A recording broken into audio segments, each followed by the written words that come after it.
Patuloy na nangangalampag ang iba't ibang ahensya ng gobyerno para ipanawagan ang pag-iwas sa paggamit ng paputok. Dito sa Metro Manila, nakatutok naman ang mga otoridad sa matinding trapikong kaakibat ng Christmas rush. Makibalita tayo kay Joy Segui ng GMA Dagupan.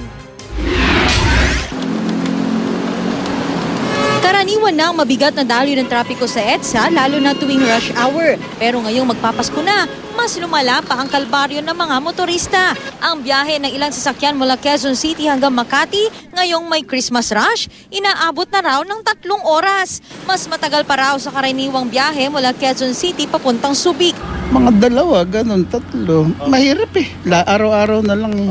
Sabi ng urban planner at arkitektong si June Palafox, isa sa mga sanhi na mabigat na daloy ng trapiko sa Metro Manila ang sobra-sobrang bilang ng mga mall sa Metro Manila.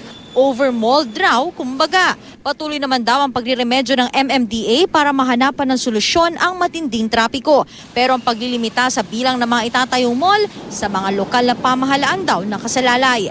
Para naman sa kapakanan ng mga pasahero, magsasagawa ng 2 araw na seminar ang LTFRB para sa mga taxi driver sa Cebu. Ipapaalala raw nila mga dapat at hindi dapat gawin para maiwasan ang pang-aabuso ng mga tsuper lalo na ngayong magpapasko.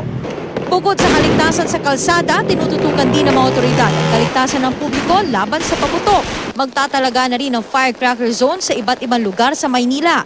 Tutukuyin din ang mga lugar kung saan lang pwedeng gumamit ng paputok. Hakbang daw ito para mabawasan ang insidente ng sunog tuwing sasapit ang Pasko at Bagong Taon.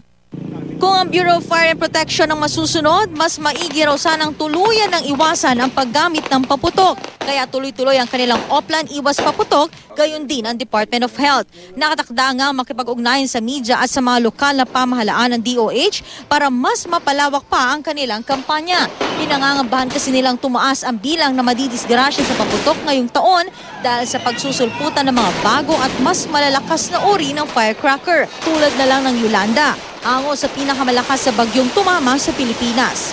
Mahigpit na pinagbabawal ang pagbebenta ng mga malalakas na uri ng paputok dahil sa peligrong kaakibat ng mga ito.